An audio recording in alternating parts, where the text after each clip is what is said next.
Hello students, welcome to Bajirao IAS Academy, the Hindu news analysis.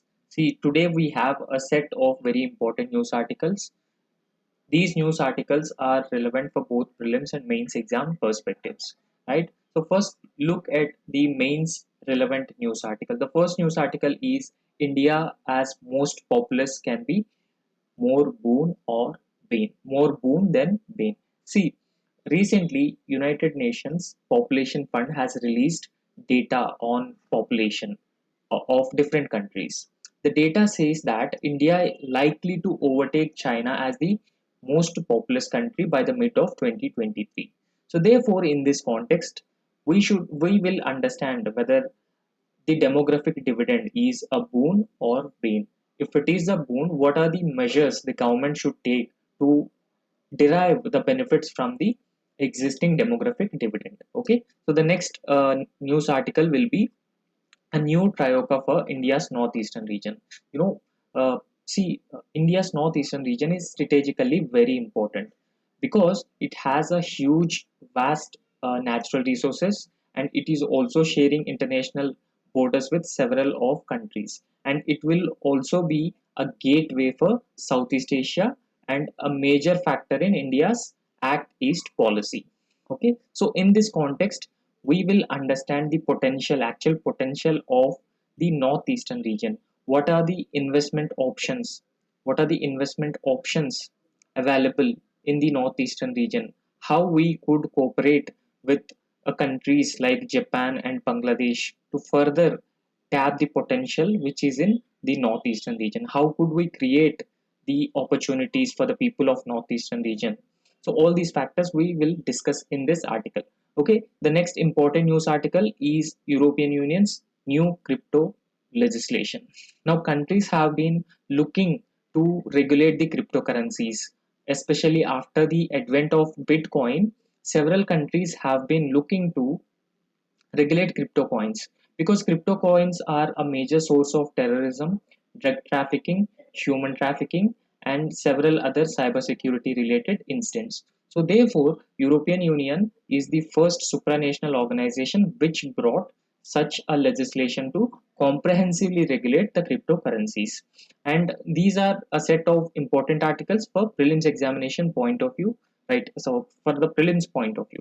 So what is a look-bit ransomware? See, ransomware is also a kind of a cyber attack which is specifically focusing on the Mac iOS devices of Apple, right? So it is very rare that ransomware generally attacks the Mac iOS devices. But in this case, look-bite ransomware has been affecting the Mac iOS and other Apple devices. So as part of this article, we also try and understand what is this look byte ransomware and what is ransomware in general.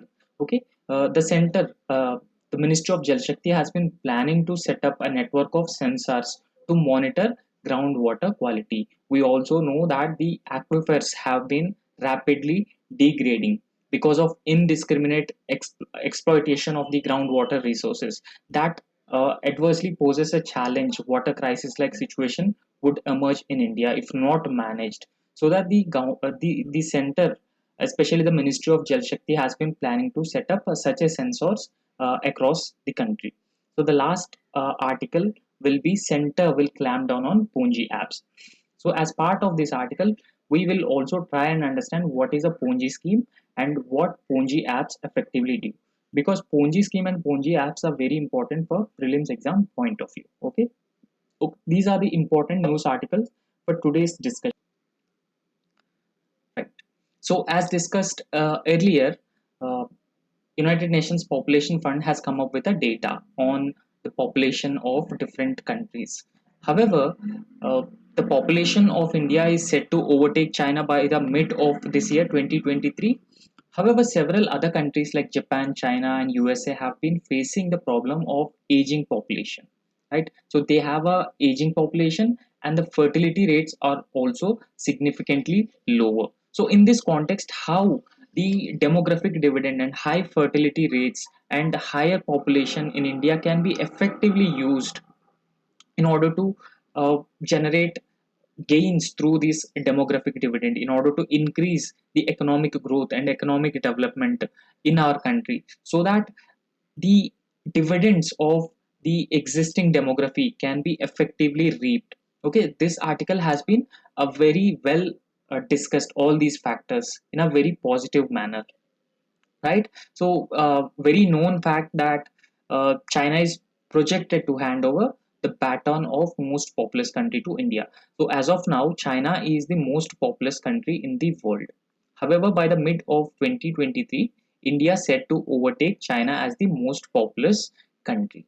Okay, but however, for India, the greater prospect of demographic advantage. So we have a huge population, and population especially in the working age, almost 78 percentage of our population in the working age from the 15 years to 64 years. Okay, so this will be a huge demographic advantage for India than having or posing serious concerns for our country. So therefore, India must focus on the existing reaping the existing demographic advantage or demographic dividend. Okay, so when we are able to reap the benefits of the demographic dividend, the potential growth, economic growth and economic development could be achieved. So some data about the population, the data by the United Nations says that India will have a population of 142.86 crore by the mid of 2023. Okay, so this will be India's total population by the mid of 2023. So this population, this total population is 2.9 million higher than Chinese population. Chinese population is 142.57 crore. Okay, so India's population will set to overtake China's total population. So, in this context, let's try and understand what are the opportunities of increasing population or higher population, and what are the costs which are also involved with a huge population in a country like India. Okay, however, if you look at a debate on population since past several decades, so they says that they have a very pessimistic and a generic view over the population. Okay, so if you look at India's population growth, India is not new. There are general and pessimistic views over this change and demographic order. So pessimistic change is like that there has been increasing population, limited resources or scarce resources. So therefore, resources will not be adequately distributed among the all sections of the society, and that will also limit the government's ability to distribute the public resources. This was actually the pessimistic view associated with high population in India. So therefore, they have also suggested the population control measures. Okay, so they have suggested the population control measures and also advised the governments to undertake measures to limit the fertility rates. Now also, states like Uttar Pradesh and Assam have been following somewhat a population control measures because of huge population in those respective states. Okay, so it they are also suggesting that the population control will be a panacea for avoiding the grim future. Okay, so if we are able to control the population, India will be able to achieve a good progress, a good success in terms of economic growth, economic development, and resources will also be distributed among the different sections of the society in an adequate and equitable manner. This was actually the opinion about the population growth, the pessimistic view over the population growth. However, we need to look into the deeper aspects of population growth, not just look at this in a pessimistic view, but a deeper understanding is needed whether the population growth is actually a dividend or a disaster. Okay, there is a need for scientific perspective to understand whether a population is a dividend for any country or disaster. For example, China is the most populous country till now. Because of its huge demographic dividend, because of their activities, their policies to develop skills among their workforce. They have a cheaper workforce compared to other countries. They have skilled workforce. So majority of the manufacturing companies, electronics companies, have shifted their base to China. So now you can see the result of a Chinese demographic dividend. Now they are a technological superpower, economic superpower, and military superpower. So in the very same way, India also have the huge opportunity in the form of a demographic dividend, but it should be rightly used, it should be rightly leveraged. However, in order to understand uh, a population is a dividend or disaster for any country, we need to understand the mechanism through which a country translates the demographic bonus into the demographic or the economic dividend. Okay, so we need to devise a proper mechanism. That mechanism, through that mechanism, a country could be able to translate the demographic bonus into demographic dividend. Okay, so first understand India's population growth, size, and composition first, because a scientific understanding is needed to actually understand whether demographic dividend is a dividend actually, or it is a disaster. In fact, first understand, the article has been saying that the population itself is not a burden for any society or for any country, right? However, it is the nature of population growth, the size and composition, that actually decides population becomes a resource or a burden. Okay, so growth in population is not actually a problem for any country, but how the population has been growing. Uh, for example, in a particular country there will be an aging population, and in another country there is a high fertility rates. So this is also part of the population growth, and different countries perceive this in a different way. And what is the size of the total population, and what is the composition, like the young age, median age, and old age populations. All these factors will decide whether a particular group of population, or a population in a particular country, actually a resource or a burden. For example, imagine there are 100 crore population in a particular country. If within the 100 crore population a country have a 60 percentage of skilled population, then the country would be able to derive the demographic dividends in a better way than a country with just 100 crore population and just 15% of workforce is skilled. Okay, so therefore it depends on population growth, the population size, and the composition. That will actually decide a resource, a population is a resource or a burden. However, it says that the population in a country is actually a resource as long as the carrying capacity is intact. So what is a carrying capacity? What is a carrying capacity? The resources the country have, the existing resources the country have, are able to distribute between all the population, right? So if a country is unable to distribute resources among the people who are in that particular country, then the carrying capacity is breached. So therefore, up to the levels of the carrying capacity, it would be fine having a population growth. In fact, the article has also been saying that now India has been moving towards the population stabilization. How it has been moving towards population stabilization, because now India's fertility rates, okay, India's fertility rates reached around 2.0. Okay, so this is India's actual fertility rate, and this fertility rate indicates the total replacement rate. Okay, so in our previous classes we tried and understand what is a replacement rate per fertility rate. So since it is just 2.0 total replacement rate, then that would be alarming for India, because over a period of time there will be aging population after the demographic window cease to exist, then the old age population will increase. If India have a lower fertility rate, we will not be able to maintain the kind of economic growth. Okay, so there will be lesser drivers of our economic growth. It says that India have been moving towards the population stabilization, evident from the lower fertility rate of just 2.0 in the year 2023.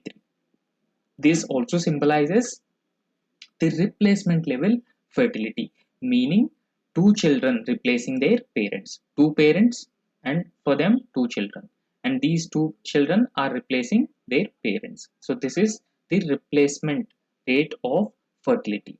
Okay, so this indicates that the population is on the path of stabilization. Okay, so there has been a path, the population has been a path on the stabilization, and the population has not been increasing. Okay, now let's try and understand the demographic dividend of our country.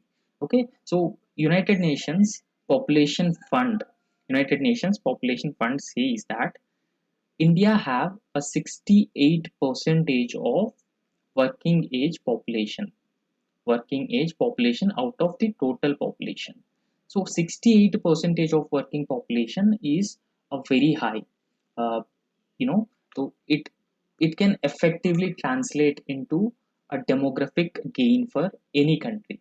Okay, so there are greater prospects for demographic dividend than a demographic disaster. Why? Because 68 percentage of India's total population are in the working age group. Okay, so since they are in the working age group, there are greater prospects for economic dividend than a disaster. Okay, because the country continues to have a demographic window of opportunity for another 35 years. So another 35 years, India going to have a demographic window of opportunity. So this is a demographic window of opportunity, means India will use the demography in an effective manner, the demographic dividend in an effective manner, and that would fuel India's economic growth and economic development. And this will continue to be in existence for the next 35 years. Okay, however, it says that the availability of demographic window of opportunity itself will not translate into an economic. So since we have a 68 percentage of total population, and that effectively translates into the economic growth and economic development, that is not true. That is not true. Along with the demographic dividend, there are a set of measures, a set of policy measures, a set of regulations need to be brought in, so that this demographic dividend can be effectively translated into demographic bonus and economic dividend. Okay, this demographic bonus could be effectively translated into economic dividend. Okay, now first understand what kind of a relevant mechanisms are needed to translate our demographic dividend into democratic bonus. Okay, so the article has suggested four key mechanisms.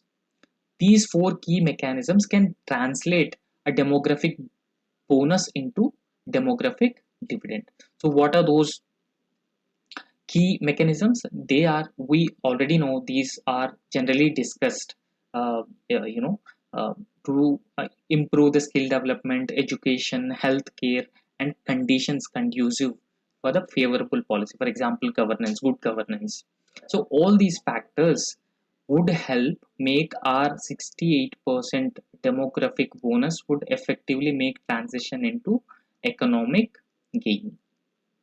Okay, because understand, when employment or job creation is created, uh, it is true that employment and job creation is are an important mechanism to translate the demographic bonus into economic dividend. Because if India is able to generate sufficient and quality jobs, if India is able to generate sufficient and quality jobs for its bulging working age population, uh, realization of demographic dividend will become a reality. India will be able to realize the demographic dividend benefits if we are able to provide sufficient and quality jobs for our population. According to an estimate, every year more than 12 million youth are being coming into the workforce. So therefore it is imperative on the part of the government to create sufficient and quality jobs. Along with the job creation or gainful employment opportunities, the focus should also be on education, skills generation, and ensuring a healthy lifespan. Right? So we know that in any country, in order to develop human capital, education, healthcare, skill development plays a very crucial role. Okay, so they ensure that the existing population have adequate skills, and those skills will be able to used in an effective manner. They can be entrepreneurs, they can be skilled workforce, and they are part of the economic activity, right? So this ensures that prevents diseases or disabilities, and also important channel that translates the existing demographic opportunity into economic gains. Okay, so that will effectively translate the demographic opportunity we have into into economic gains. Because please understand, a skilled and healthy workforce is critical not only for the productivity of an economy, but it also reduces excessive public spending. Because imagine, if we have a skilled workforce, if we have a skilled workforce, they can be entrepreneurs. Okay, they can be entrepreneurs. When they are entrepreneurs, when they start any new startup, they also develop the infrastructure. Okay, so they also develop the infrastructure, they create employment opportunities. So therefore the government should invest less amount of money in the infrastructure, and that can be effectively uh, channelized into other important or relevant sectors, for example like agriculture, like other social sector activities can be channelized, right? So therefore, in fact, a skilled population or a healthy population also reduces government's spending on healthcare, government spending on healthcare. So all these factors will further reduce excessive public spending and helps in greater capital creation. Right? How it creates a greater capital creation, we have already discussed. It develops entrepreneurship, new startups will be begin in the economy, that will develop infrastructure in the economy, right? However, along with the education, healthcare, skill development, and employment creation, good governance is also very important factor. Good governance is also very important mechanism, right? Because good governance reflected through conscientious policies is very important aspect for reaping the demographic dividend, because it helps in creating a healthy and a more conducive environment for the existing demography, and it effectively creates a productivity in the economy and will be able to help the people realize their potential. Okay, so we have understood all the four mechanisms which are very important for translating our demographic bonus into economic gain. So now also understand this in a detailed way. Okay, also understand the population growth, the demographic dividend in a very detailed way. So please understand, population in any country, uh, there's a high population in a particular country, and that is like a opportunities and costs, or of two sides of a same coin. Okay, for example, India have around 142 crore population. That means when we have opportunities, we also have costs. Okay, it's like a same uh, two parts of a same coin, because now India is the world's largest country in terms of population. That will also come with several costs, because since India now relatively a younger population, India provides higher support ratios, like India will experience lesser diseases, lesser disability, and lesser caring burden. What does it mean when it says lesser caring burden? Because we have a less aging population. So more aging population means pensions, healthcare expenditure. So all these further increases the burden on the exchequer. Okay, but since we have total 68 percentage of population are in the working age group, then that will reduce the caring burden on the state. Okay, now India's opportunity must be looked, for example, it should be looked in relative to the, or in comparison to the countries which have aging population, right? So for example, so there are several aging population country: China, US, Japan. So these countries have a aging population, and these countries generally want that they should have a more working age population. They should have a more working age population, but it is not the case. They have no working age population as of now. They have a huge aging population. But on the other hand, if you look at India, India has a huge working age population. So therefore, compared to these countries, India is in an advantageous position. India is in an advantageous position. And because of this advantageous position, India has the potential to become the worldwide market for both production and consumption also. Okay, so for both production and consumption also, India will become, because a fifth of the population of the entire world will live in India. So therefore, India will become a global market for production and consumption, and that will have a lower manufacturing cost because of relatively cheaper workforce. Since we have a huge demography, workforce compared to the other countries, then uh, the workforce would be available at a lesser cost compared to Japan or China. So therefore, companies would be able to shift their bases into India. There is a possibility that companies would shift their bases into India, and this they also start manufacturing their products within India. Because of cheap workforce, the products will also be lesser expensive. Okay, the products will also be lesser expensive. So therefore, it says that India will be both a market for both production and consumption.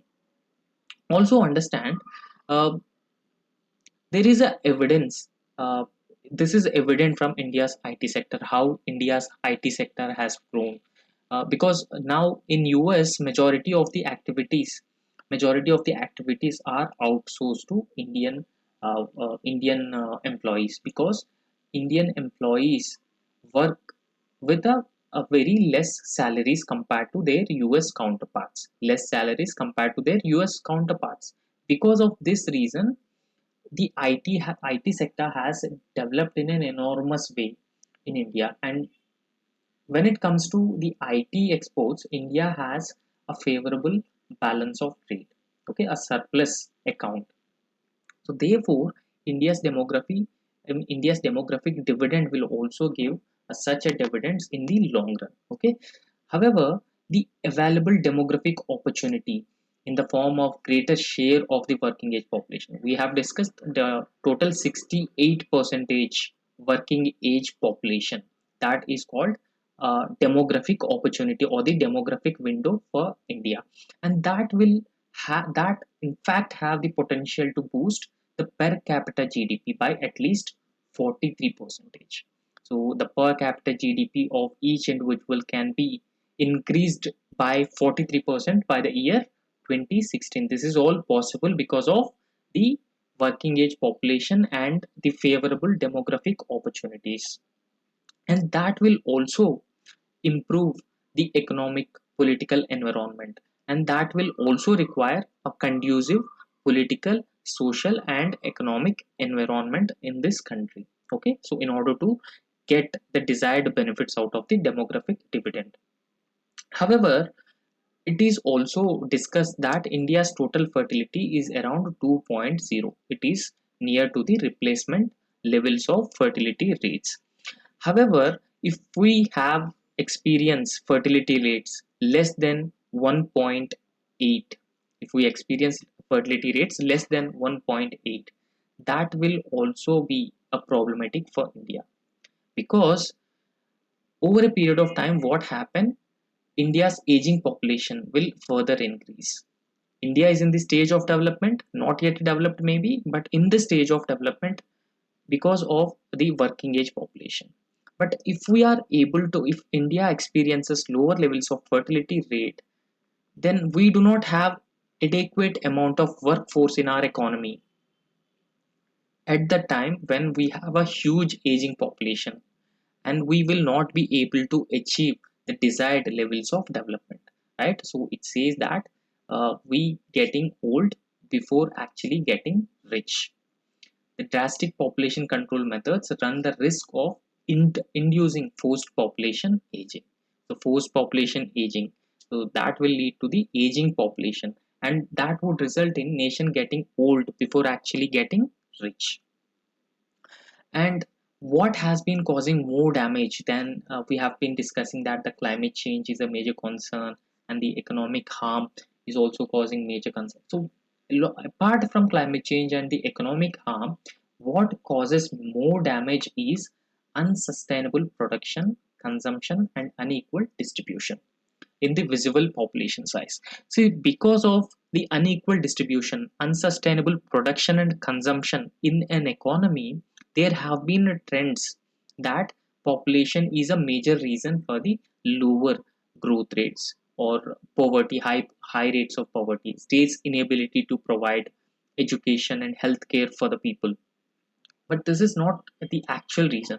The actual reason is unequal distribution, rising inequalities. uh, when it comes to India, they have been more than 1 percentage of population own around 20 percentage of national income. So therefore there has been a huge economic inequalities, regional inequalities, because of this, uh, it causing a huge damage to the population. However, uh, the nation needs policies. The policy supports an enabling environment, and that can prevent or that can provide high quality education, good health care, respectable employment opportunities, good infrastructure, and gender empowerment. So India falls short in this. So its demographic dividend, whatever demographic dividend we have, can become a demographic disaster if we are unable to uh, achieve the, if we don't have the respectable employment opportunities, if we don't have good infrastructure, and if we don't achieve the desired gender empowerment, then India's demographic dividend will transform into demographic disaster. So this is a small warning at the end of the article. So we have discussed everything related to this article and demographic dividend. Okay, so let's look at the next important news article. So this article is also very important. This is regarding the Northeast India and the opportunities which are in the Northeastern India, and the investment which is required to be uh, set up, or the infrastructure and cooperation with like-minded nations like Japan, creating infrastructure, integrating India with the Southeast Asia, and making Northeast a gateway for India's Act East policy, are all discussed in this article.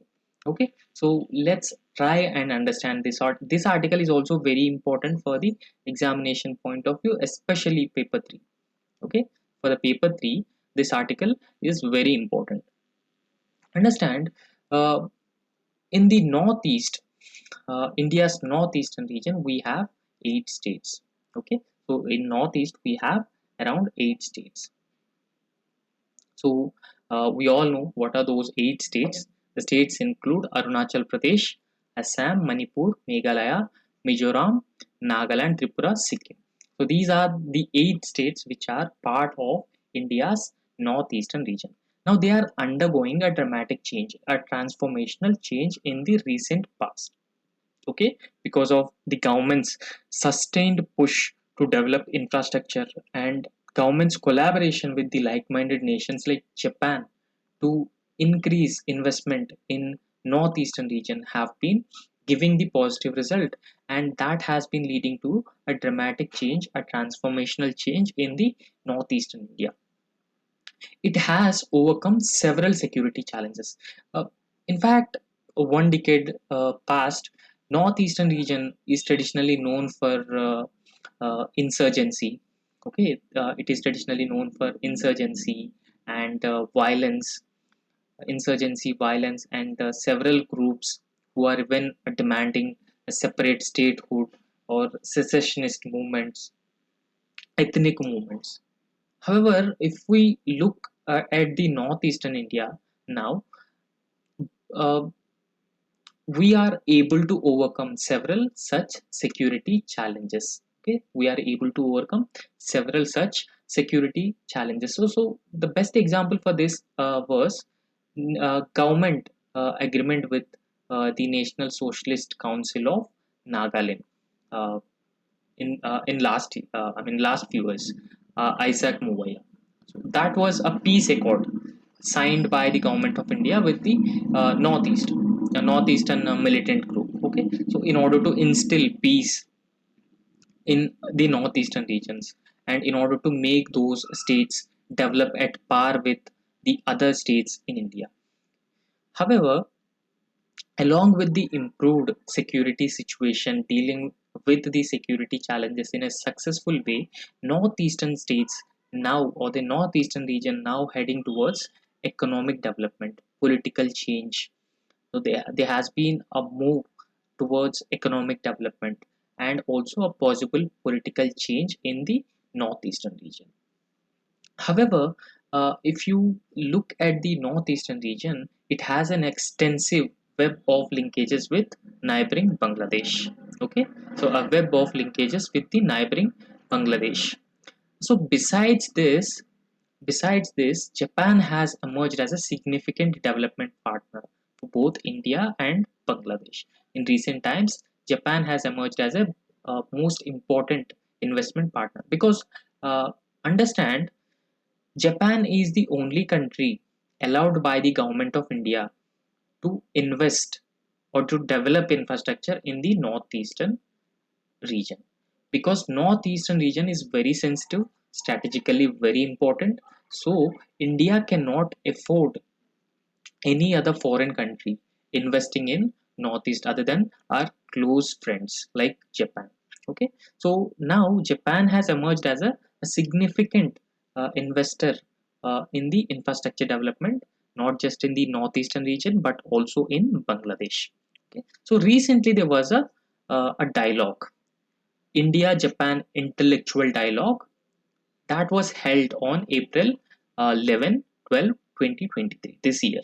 Okay, so that was hosted by Asian Confluence in Agartala, that was capital of Tripura. Okay, so that was an ideal opportunity to assess the evolving thinking of experts and the policymakers over the northeastern region.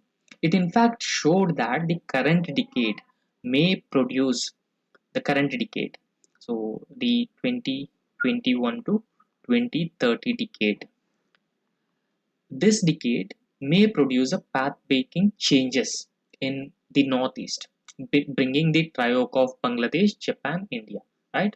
So this is normally called as trioca.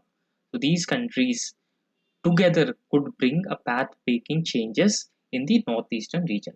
So, however, what is the vision and what are the opportunities which are in the northeastern region? First, understand. So, northeastern region.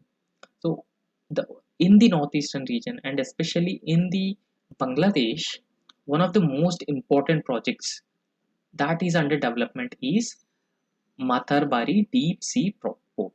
Please remember Matarbari Deep Sea Port on the southern coast of Bangladesh. In order to improve connectivity in the northeastern region, in order to transport goods to northeastern region, Matarbari Deep Sea Port will play a very crucial role. Okay, it is located on the southeastern coast of Bangladesh, and it is being constructed with the Japanese assistance.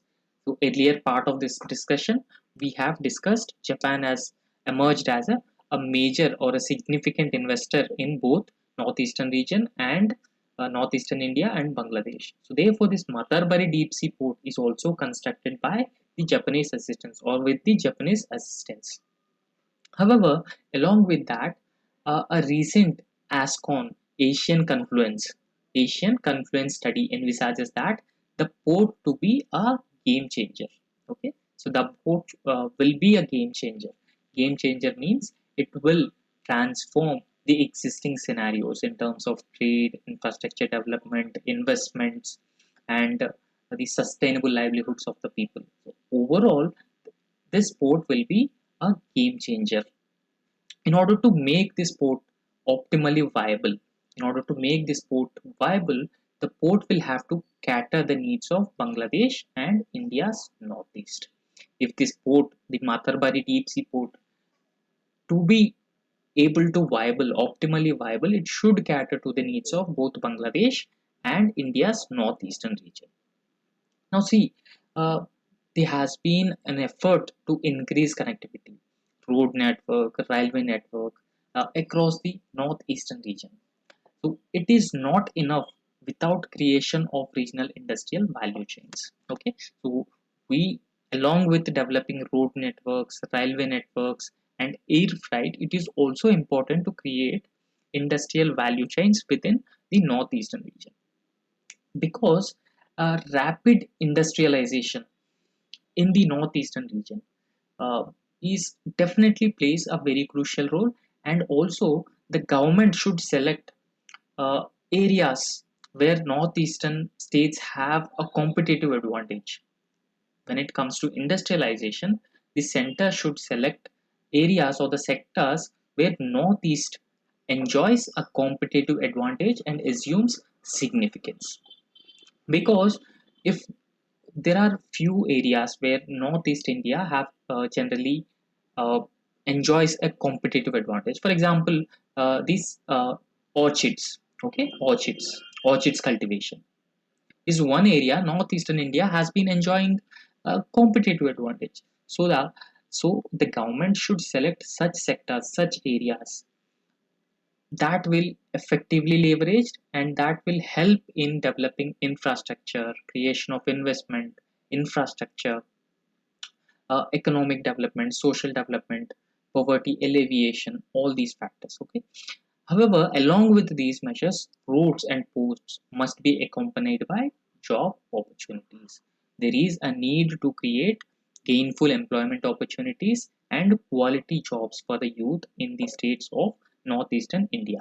However, new industrial enterprises or industrialization in the northeastern region will play a crucial role in providing employment opportunities.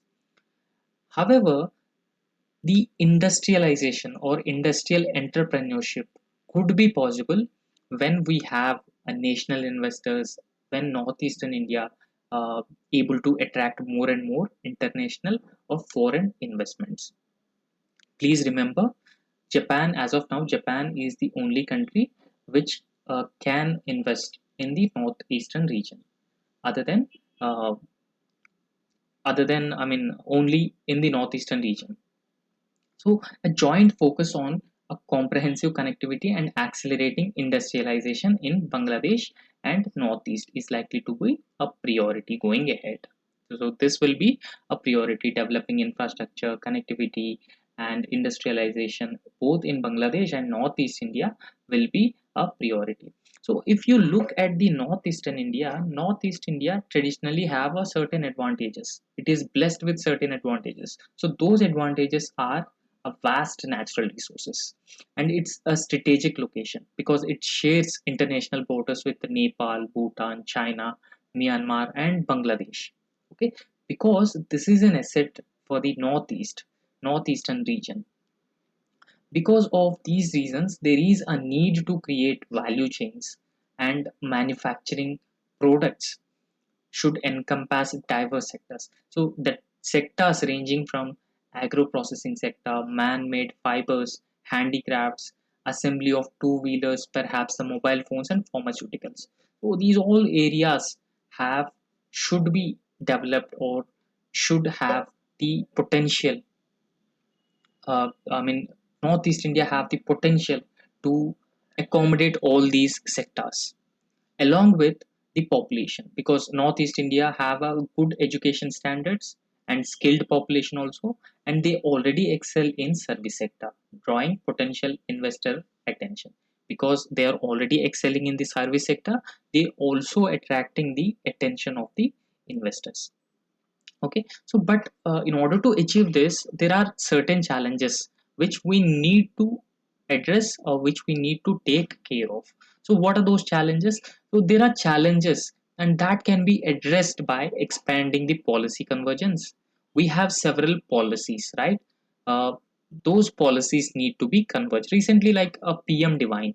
Okay, so PM Divine program, so this is also uh, tried to converge different policies in the northeastern region.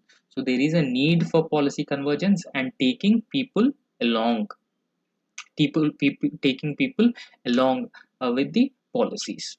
For example, as of now, Japan is the only single investor in the northeastern region. So this is largely unworkable.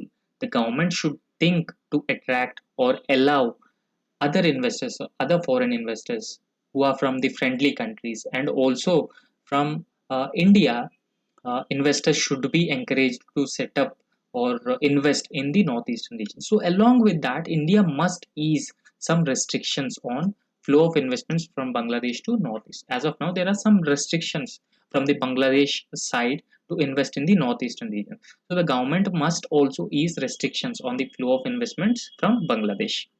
Okay, so the three governments, both Japan, India, and Bangladesh, should forge closer linkages of economic cooperation. Okay, so they should forge a closer linkages of economic cooperation, because India can assist Bangladesh becoming an integral part of Act East policy.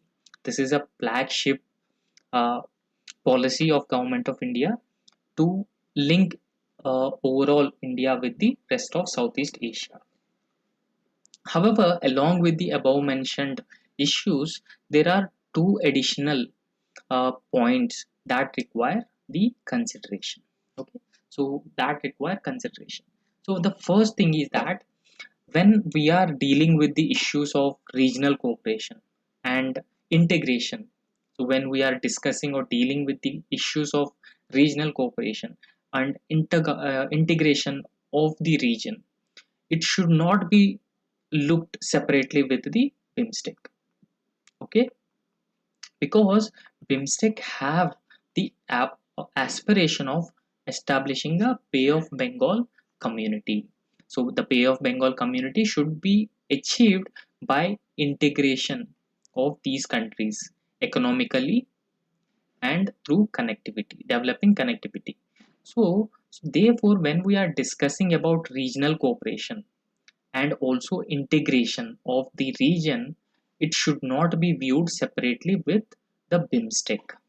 Okay, because if you separately view this with BIMSTEC, the desired goal of establishing a Bay of Bengal community will not be achieved. So this is what the first consideration is. And the second consideration is the goal of connecting the large part of South Asia. So the countries which are part of South Asia: India, Nepal, Bhutan, Bangladesh, and this is not Myanmar is not part of South Asia. Uh, Sri Lanka, Pakistan, Afghanistan, and Maldives also. So they are part of South Asia. So when it comes to the goal of connecting the large part of South Asia with the Southeast Asia, and that requires an astute pilot, that requires a driver, and these three countries, Bangladesh, India, Japan, could be able to provide that leadership, and these three countries will be able to steer the integration of South Asia with the Southeast Asia. Okay, so this is all about this article, and please remember all the points. This article is also very important for mains exam point of view. So the next important news article is the European Union's new crypto legislation. Okay, so in recent times there has been a growing significance of cryptocurrencies, several countries have also looking to legalize the cryptocurrencies. Okay, so they have been trying to legalize cryptocurrencies, and countries literally don't have any comprehensive legislation to cover or to regulate these cryptocurrencies, since they can influence the national currencies in a significant way, and they also effectively used for terrorism, right? They can be used for terrorism, drug trafficking, and human trafficking, cyber security, or cyber related threats.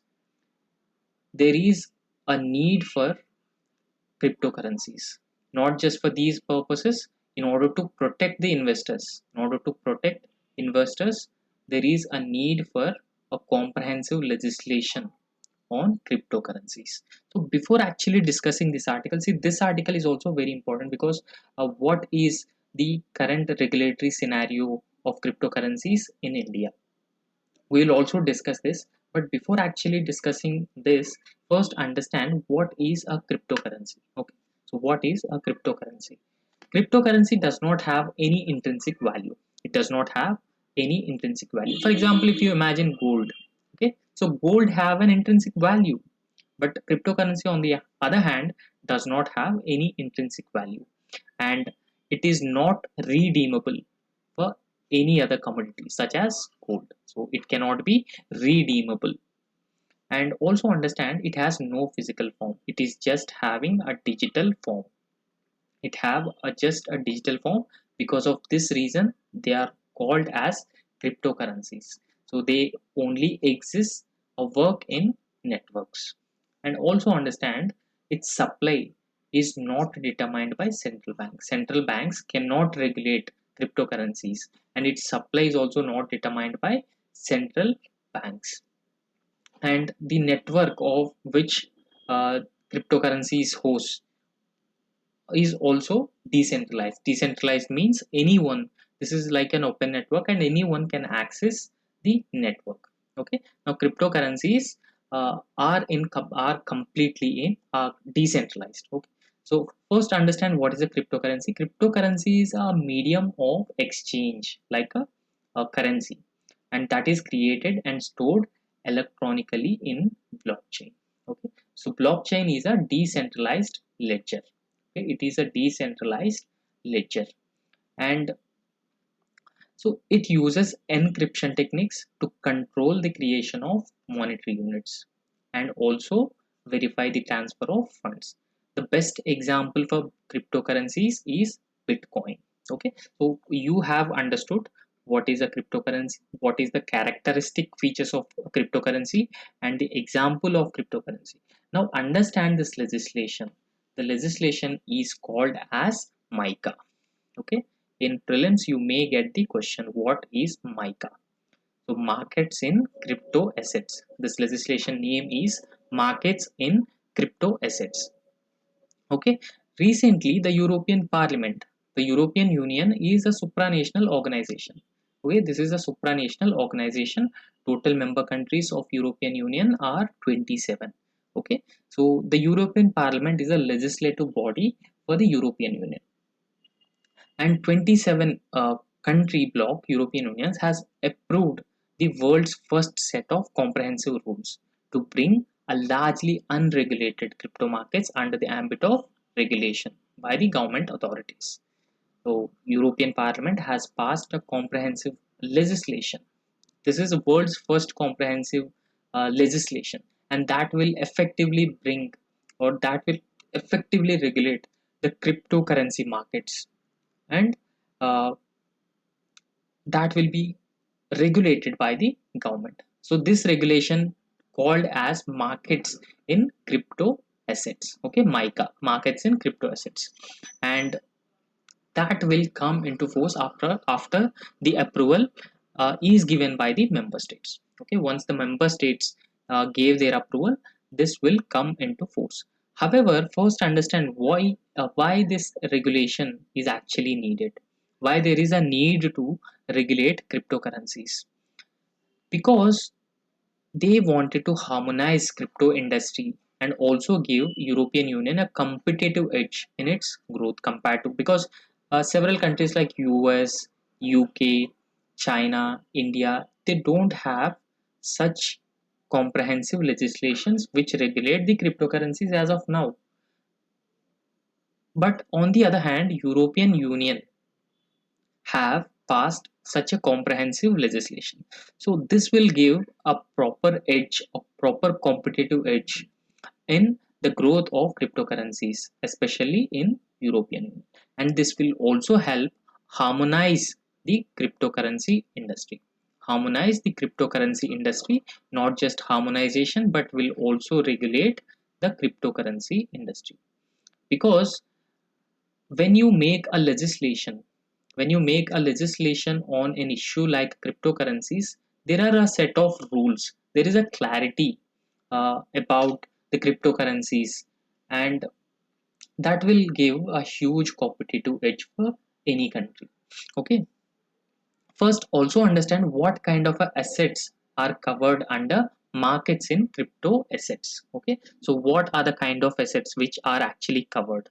So the it will cover the crypto assets. So it generally cover crypto assets. First, understand the definition of a crypto asset. So this also defined the definition of a crypto asset. Crypto asset is a digital representation of a value, a digital representation, but it has a value and or a right that uses cryptography.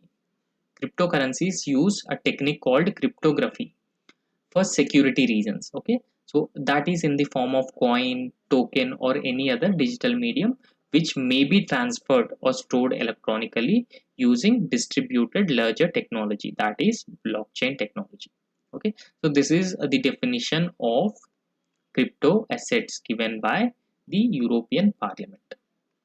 So apart from this, uh, this will also apply the regulations, or the legislation will apply not only to the traditional cryptocurrencies like Bitcoin, Ethereum. This is also a cryptocurrency type, but this will also apply a newer ones like stable coins. Stable coins. This will also apply stable coins, Ethereum, Bitcoin. However, this legislation will not cover these aspects. Will not cover non-fungible tokens. Okay, the legislation will not cover the non-fungible. Non-fungible tokens are also a form of a digital value storing device. Okay, non-fungible tokens, however, they cannot be exchangeable. Non-fungible tokens. Along with that, MiCA will not regulate the central bank digital currency. In the case of India, India is planning to issue a central bank digital currency. In the same way, if European Union issues such a central bank digital currency, then this currencies will not be covered under the existing MiCA rules, along with any other digital assets issued by national central banks of European member countries. So, what are these new rules? Also, try and understand what are these new rules. The MiCA, markets and crypto assets, will impose a compliance on issuers of crypto assets. There are several people who are issuers of crypto assets. Okay, so this legislation will impose compliance on issuers of crypto assets, and also defined as the legal person who offers the public any type of crypto assets. The issuer of crypto assets definition this, and it will also apply to crypto asset service providers, not just issuers of crypto assets, but crypto asset service providers providing one or more of these services. And this will also apply to trading platforms like Coinbase is a crypto trading platform. However, we understood what is the markets in crypto assets legislation in European Union, also understand the cryptocurrency regulation in India. When it comes to India, India does not yet have a comprehensive regulatory framework on crypto assets. India as of now does not have any regulatory framework or comprehensive regulatory framework that like European Union. However, a draft legislation is possibly in the work. India has been in the work of framing a draft legislation on regulation of cryptocurrencies. However, Indian government have taken few steps to bring cryptocurrencies under the ambit of specific authorities taxation. So what are those measures? What are those steps which the government of India has already taken without having any legislation? So one such measure is uh, the Union Finance Ministry says that the cryptocurrency trading in India has seen a phenomenal rise or the phenomenal increase, and this ministry imposed a 30 percentage tax on income that has been generated from the cryptocurrency. Okay, so any virtual digital asset is taxed 30 percentage, or income generated from such virtual digital asset will be taxed by 30 percentage, and this has been introduced in the union budget 2022. So apart from this measure, the government has also taken the other measure.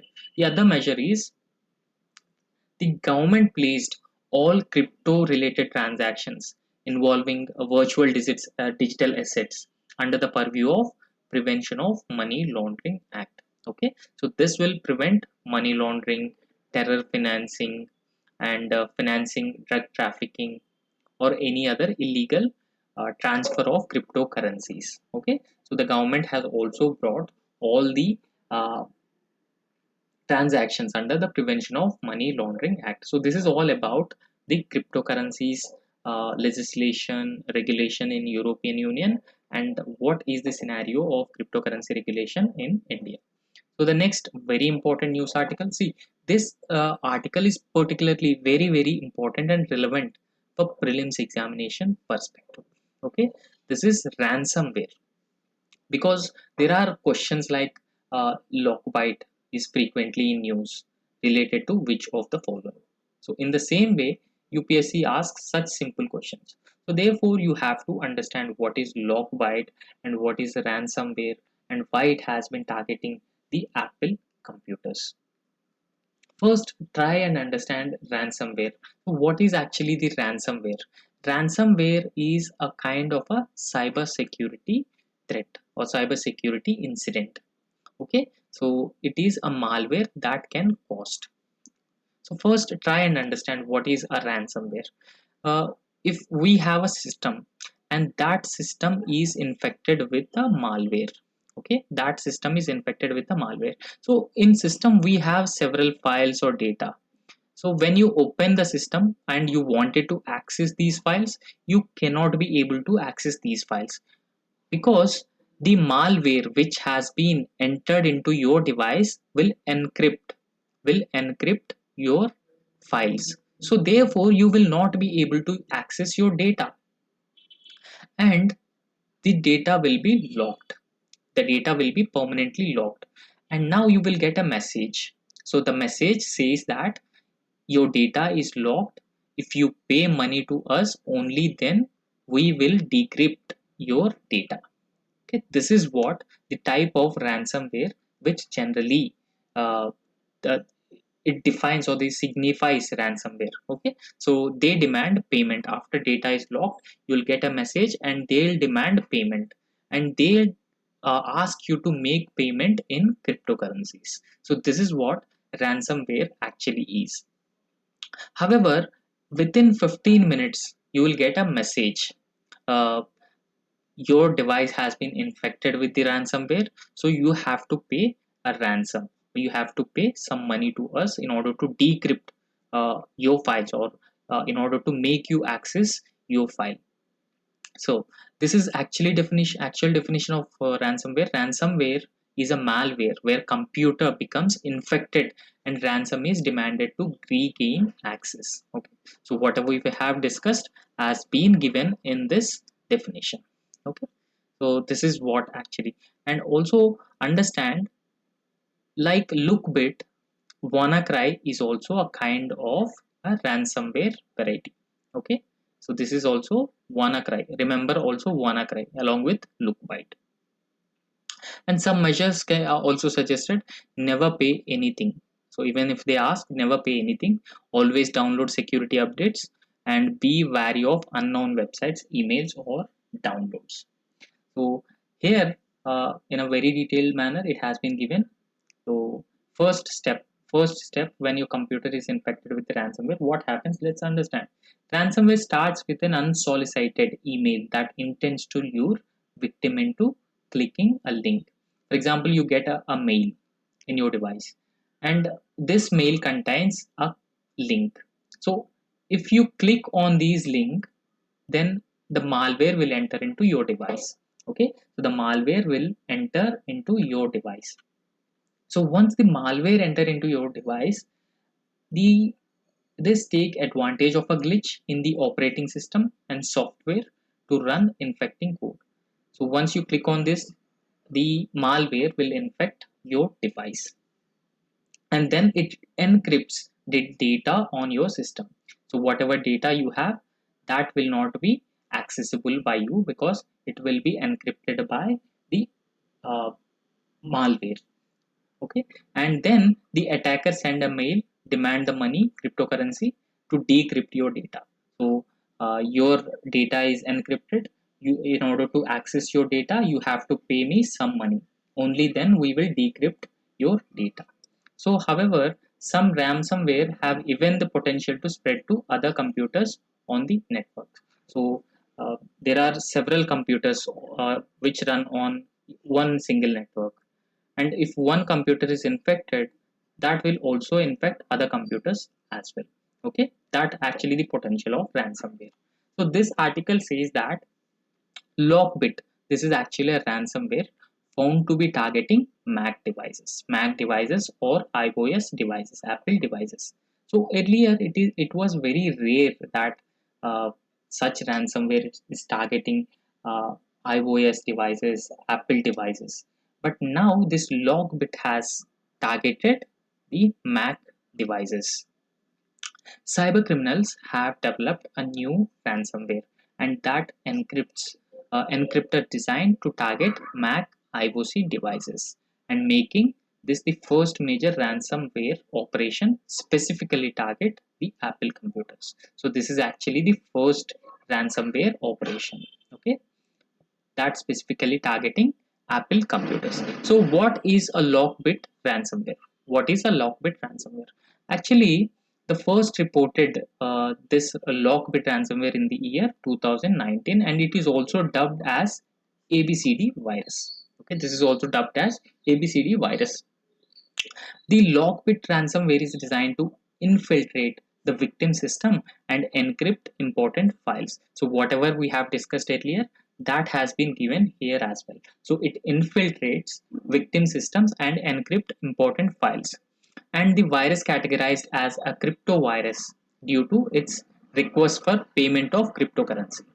So this virus is also called as crypto virus because it demands the payment through cryptocurrency in order to decrypt files on the victim's device. However, the gang, which is generally behind the infiltrating Lockbit ransomware, has been maintaining a dark web portal. Okay, they have generally cannot access.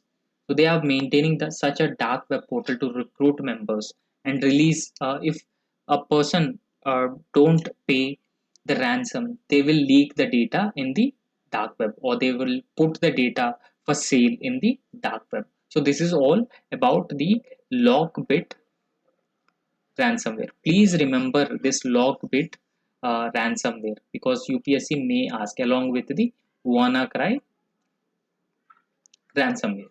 Okay, let's look into the next important news article. See, the next important news article is network of sensors to monitor groundwater quality in India. In recent past, due to overexploitation and climate change and flooding of agricultural fields or unscientific irrigation practices, over pollution of uh, groundwater, and the pollution of groundwater is mainly because of seeping of pollutants, seepage of pollutants, and releasing industrial urban solid waste into water resources. All these factors have been either degrading the quality of water, either degrading the quality of water, or they are reducing, they are degrading the quality of water, or they are making water polluted. Okay, they are making water polluted. So therefore that led to increasing water crisis in India. Increasing water crisis in India. And in fact, there has been a trend that the aquifers, underground water resources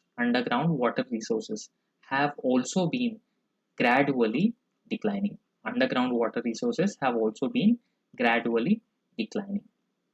Okay, so in order to monitor the underground aquifers, the Ministry of Jal Shakti, the Jal Shakti Ministry, working on an ambitious plan to deploy a vast network of underground sensors. Okay, so these underground sensors will regularly and constantly monitor the levels of water in the underground aquifers. Okay, so this information on groundwater levels and the degree of contamination which these underground water resources have been exposed to were carefully observed and studies at the taluka level.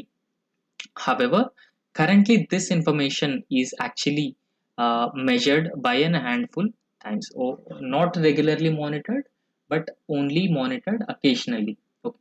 So, however, when we are able to manage the groundwater levels or the aquifer levels regularly, we will be able to issue a proper maps where there has been an alarming levels of aquifers, and appropriate actions could be taken, like watershed management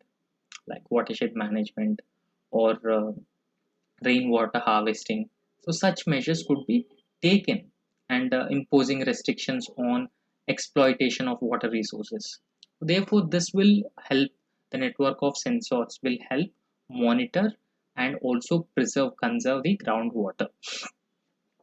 However, establishing such a network will continuously measure the groundwater quality, and it will feed into a centralized network. The centralized network is known as National Water Informatics Center. So, this information will be feeded into the National Water Informatics Service. Okay, and this will be available for monitoring and would make the groundwater visible on a public platform.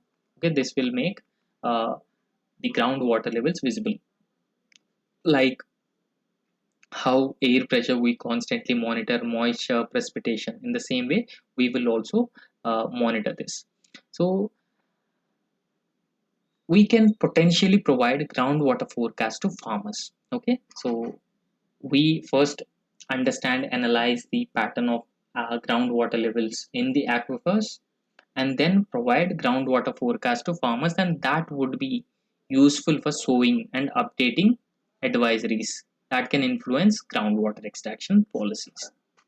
Okay, along with that, the government has been planning to set up 67,000 recorded units over a period of time. Okay, so this they are also called as piezometers. Okay, so the piezometers, please remember the piezometers. So these piezometers will help monitor the groundwater levels. Okay, piezometers. Um, they also digitally transmit information. Once they are able to record the groundwater levels, they will also digitally transmit the water level information. However, the Central Groundwater Board aims to increase its network from 26,000 to 40,000. Okay, so the total network they are aiming to increase 26,000 to 40,000, fixed with the piezometers, and over a period of time that will be increased to 67,000 piezometers, and that will help digitally monitor the water levels. Okay. Uh, However, the Central Groundwater Board, that is actually the in charge of aquifer mapping program. Okay. So aquifer mapping program. Please remember this aquifer mapping program, National Aquifer Mapping Program, and who is the in charge of this program is Central Groundwater Board. Okay, this board is in charge, and it will map the country's aquifers. Okay, the national aquifer mapping program will map the country's all the aquifers. Along with that, uh, The average stage of groundwater extraction for the country as a whole works out to be around 60.07%. 60.07 percentage. However, the total water extraction reached to the 70 percentage level. That would be alarming, and that would be considered as critical. Though there are regions in Punjab, Haryana, Delhi, Rajasthan, they have already reached 100 percentage of extraction. Okay, so generally if water extraction reaches to 70 percentage, that is considered as critical. However, there are a few states which are formally uh, where agricultural revolution, green revolution took place. In those states the water extraction reached to even 100 percentage of total extraction. Okay, so the groundwater contamination is also a major problem. For example, several metals seeping into the groundwater. Arsenic is also arsenic, lead are major. In fact, fluoride also. So they seep into the groundwater. They contaminate the groundwater. The Central Groundwater Board says that most of the contamination is natural, and it has not significantly changed over years. However, nitrate contamination as a result of use of nitrogenous fertilizers has been a major contaminant of groundwater. So please also remember the nitrate contamination. And with fluoride contamination, nitrate contamination, and also arsenic contamination are the major problems. And those regions and the states known to have groundwater contamination will be monitored more intensely, and for action by the states. Okay, so those states or those areas which are having high contamination will be regularly monitored. Okay, so the next and the last important news article, this is particularly useful for prelims examination. Okay, so this is particularly regarding Ponzi scheme. Okay, first try and understand the Ponzi scheme. The news is regarding the center will clamp down on Ponzi apps. Okay, center says that the Ministry of Finance, along with the uh, RBI, Reserve Bank of India, and Ministry of Electronics and Information Technology, will come up with a proper guidelines to clamp down the Ponzi apps. First, try and understand what is actually the Ponzi scheme, right? So Ponzi scheme, what happens? An investment scheme, Ponzi scheme, an investment scheme that lures new investors by offering unusually high payouts. For example, he is a person and he wanted to invest his money somewhere. He has around 1 lakh rupees. Okay, he has around 1 lakh rupees, and and this person approached him, and uh, you know, he made an offer that if you invest your 1 lakh rupees with me, I will pay you around uh, 1 lakh 50,000 within 1 month. Okay, so I will pay you 1 lakh 15,000 within 1 month. So he is offering unusually a very high payout within 1 month for his 1 lakh. So there is a high likelihood or the high possibility that he will invest this money with this individual. Okay, so what happens after a month? He may give this 1,50,000 to him. Okay, so because he is actually giving a huge amount of money to him, and he will not be able to generate that much of returns, what he do is he pay such a huge amount of money from new investors. Okay, so this guy is receiving 1,50,000 after 1 month, and this guy will tell other people also, okay, I'm getting a huge returns. This particular guy offered me a huge return, so you also invest. The other people will also start investing money with him. So when other people will also start investing money with him, he'll be able to pay money to old customers with the money of new customers. Okay, just understand, old investors get payouts from the new investors rather than from profits earned. Okay, so over a period of time, what happens? Investors receive payouts and encourage other investors to invest in uh, invest or invest more in themselves. Either they ask people to invest or he himself invest. But over a period of time, at last, what happens? The scheme will collapse because he's not receiving funds from anywhere. He's just financing the old investors with the funds from the new investors. So over a period of time, the scheme will collapse and everyone loses their money. When it becomes difficult to lure, when new investors are not investing, the scheme will collapse and he will run away with the money of the investors. So these are Ponzi schemes. Okay, so these are the Ponzi schemes. So therefore, the government has decided to clamp down on such Ponzi schemes. The primary objective of clamp down on such Ponzi schemes is protect investors' hard-earned money. Protect investors' hard-earned money. So, if such Ponzi schemes are allowed in the economy, such Ponzi schemes are allowed in the country, then this will be an incentive for others to set up such Ponzi schemes in a rapid pace, and more people will lose. And that will also lead to people either committing suicides or mental stress or so several social and economic consequences. So, therefore, the government has been planning to clamp down such Ponzi apps. Okay, so these are all the important and relevant news articles for today's discussion. Okay, thank you.